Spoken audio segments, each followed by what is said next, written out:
Roughly 1/5 of the world's oil consumption depends on this single choke point. More than a quarter of all global seaborne oil trade, through 21 miles of water. One ship is responsible for keeping it open right now.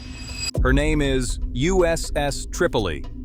And what she is, and what she's doing out there, is unlike anything the United States Navy has ever sent to sea before. This isn't a geography lesson. It's one of the most critical lifelines of the global economy. And in the spring of 2026, this corridor sits at the center of a dangerous military confrontation that most of the world doesn't fully grasp. Every tanker passing through here carries energy for hospitals, factories, and cities on every continent. And someone has to keep that passage open. The USS Tripoli is on station, an 844-foot floating fortress, carrying Marines, stealth jets, and a level of sustained air power that very few ships of her size can match. She wasn't sent here merely to patrol. She was sent to project presence, and to make one thing unmistakable to anyone watching.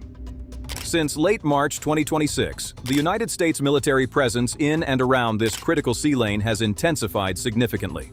The Tripoli was already there. What does it actually mean to serve aboard this ship, with the Iranian coastline in plain sight? What makes her so unlike anything America has sent to sea before? And why does every single one of us have a stake in what happens on that flight deck? Stay with us, because what this ship did, and what she's capable of doing, rewrites what a warship actually is. A name written in blood 200 years ago, carried here by steel, a decision the Pentagon made quietly, that no other Navy has matched in quite the same way. And the sound of a general quarters alarm at 3 a.m. 30 miles from Iran. You need to hear all of it.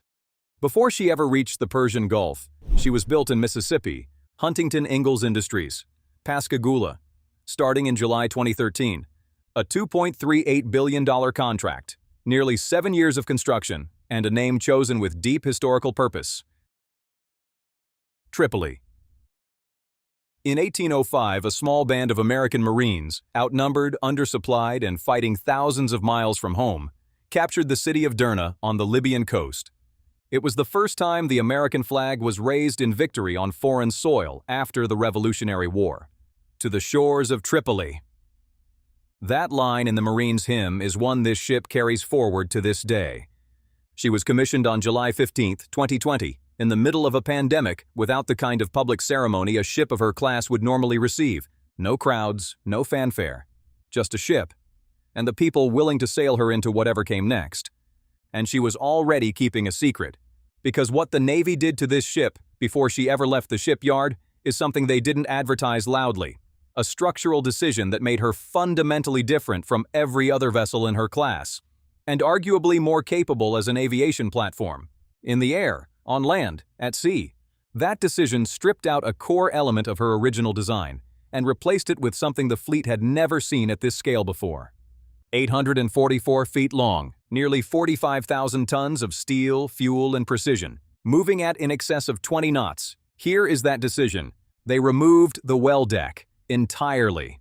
In its place, a significantly expanded hangar, larger aviation maintenance bays, and substantially greater capacity for aviation fuel and sustained flight operations.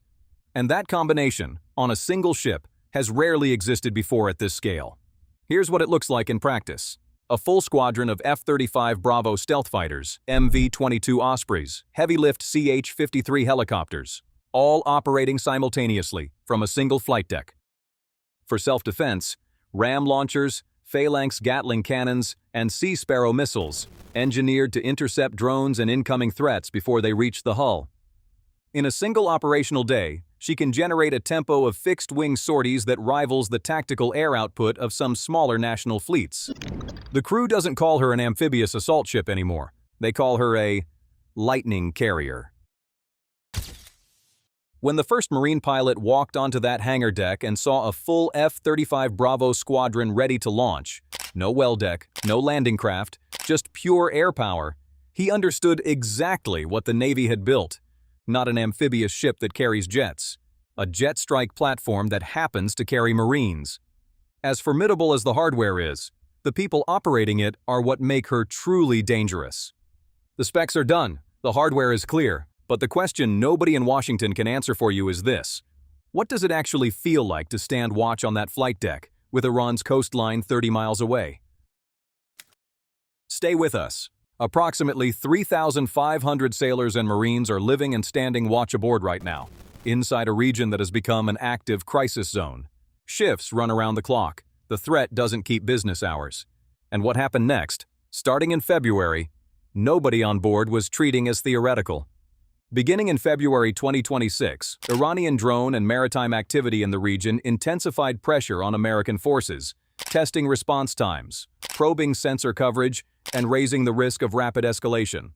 On February 15th, the Tripoli's crew was already running live-fire small arms drills at sea, not as preparation for a distant mission, for conditions that had already become more dangerous. In March, United States forces struck Iranian-backed maritime capabilities before they could be deployed. The message from Washington needed no translation. Then April brought a presidential directive, clear and immediate in its strategic intent. Iranian vessels caught laying mines in international waters were to be treated as an active threat. For the men and women aboard the Tripoli, that is not a headline from back home.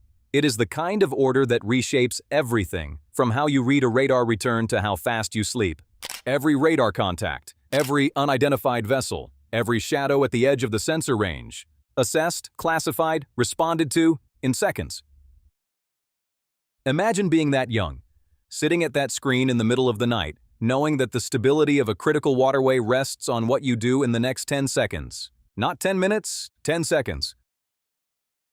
That's what a general quarters alarm at 3 a.m. actually means out here. Not a drill, not a headline. A decision, in seconds, with consequences that stretch far beyond this ship. The Marines of the 31st Marine Expeditionary Unit train every single day. Amphibious raids, emergency evacuations, rapid assault scenarios. Because readiness here is not a posture, it's a biological clock. And yet, between the drills and the alerts, there are quiet human moments. A letter home, a photograph folded back into a pocket. Small acts of humanity aboard a ship built entirely for war. She leads the amphibious Ready Group, flanked by guided missile destroyers and cruisers forming a moving wall of steel across the water. Behind every piece of that wall stands a human being who chose to be there. That's the part no specification sheet can ever capture.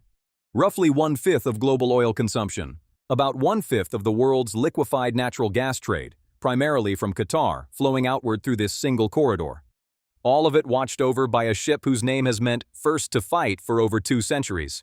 If that flow ever faltered, the world would feel it within days. Fuel prices spiking, container ships rerouting around Africa, manufacturing lines in Germany, Japan, and South Korea grinding to a halt. Supply chains that took decades to build, fracturing overnight. Yet the Tripoli doesn't stand there as a warning. She stands as a continuation of Marines who once marched to the shores of Tripoli, now operating in the air, on land, and at sea from a single floating fortress that remains exceptional even among the world's most capable navies. Watch after watch, alert after alert. The sailors and Marines aboard her keep the lanes open not through speeches, but through quiet, unrelenting readiness. Most of us will never feel that specific weight, that moment when a single radar contact at 3 a.m. decides far more than just one ship's fate. Out here, steel and legacy become one. The only real question is how far that legacy must still reach in the years ahead. The Tripoli doesn't ask. She simply answers, in the air, on land, and at sea.